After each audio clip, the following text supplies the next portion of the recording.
Praise the Lord. Hallelujah.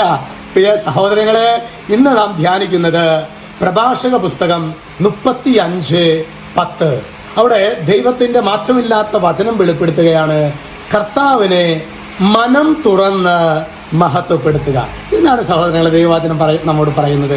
കർത്താവിനെ ഉള്ളിൻ്റെ ഉള്ളിൽ നിന്ന് ആരാധിക്കുക.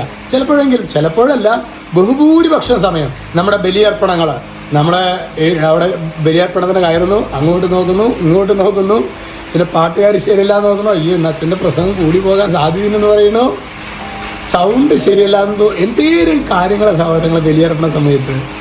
അത് കഴിഞ്ഞ് പുറത്തേക്ക് ഇറങ്ങി 4 കുറ്റവും പറയുന്നു. അതോടുകൂടി എല്ലാം ക്ലിയർ. ഇനി കുടുംബ പ്രാർത്ഥന, അത് യാന്ത്രികതയുടെ അങ്ങേയറ്റം. ഈ പറഞ്ഞാൽ എന്തെങ്കിലും വിയോജിപ്പുണ്ടെങ്കിൽ ഇന്നലെ നമ്മുടെ കുടുംബ പ്രാർത്ഥന മധ്യേ ചൊല്ലിയ നമ്മുടെ സുവിശേഷ ഭാഗം ഏതാണെന്ന് നിങ്ങളോട് തന്നെ ഒന്ന് ഉത്തരം പറഞ്ഞാൽ മതി. അതുകൊണ്ടാണ് പ്രിയ സഹോദരങ്ങളെ, കർത്താവിന് ശരിക്കും മനസ്സ് തുറന്ന് മഹത്വപ്പെടുത്താത്തതിൻ്റെ പരിണിത ഫലങ്ങളാണ് ഒരു ദൈവ പൈതൽ.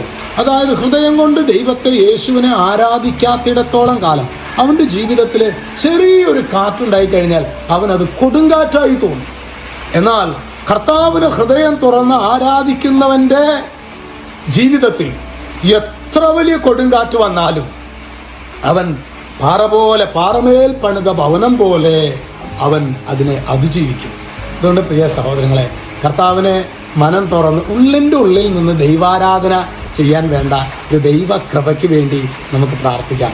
നമ്മൾ ശരിക്കും ഉള്ളു തുറന്ന് നമ്മൾ ആഗ്രഹിക്കണം അതിനായിട്ട്. തീർച്ചയായിട്ടും പിശാച് പല വിധത്തിലുള്ള ബ്ലോക്കുകൾ അതിൽ വെക്കും. കാരണം അവനറിയാം, ഹൃദയം തുറന്ന് ഉള്ളിൻ്റെ ഉള്ളിൽ നിന്ന് കർത്താവിനെ ആരാധിക്കുന്ന ഒരു ദൈവ പൈതലിൻ്റെ ജീവിതത്തിൽ അവന് സ്ഥാനമില്ല, പൈശാചിക സ്വാധീനങ്ങൾക്ക് സ്ഥാനമില്ല എന്ന് അവൻ അറിയാവുന്നത് കൊണ്ട് തന്നെ അവൻ പഠിച്ച പണി 18 നോക്കും. അതുകൊണ്ട് തന്നെ നമുക്ക് ശരിക്കും ഇന്ന് ഈ ബ്ലെസ്സിങ് മേടിക്കുമ്പോൾ ദൈവമേ, ഹൃദയം കൊണ്ട് കുടുംബ പ്രാർത്ഥനയല്ല, ഹൃദയം കൊണ്ട് വചനം വായിക്കാൻ, ഹൃദയം കൊണ്ട് ബലിയർപ്പിക്കാൻ ദൈവമേ ഞങ്ങളെ സഹായിക്കണമേ.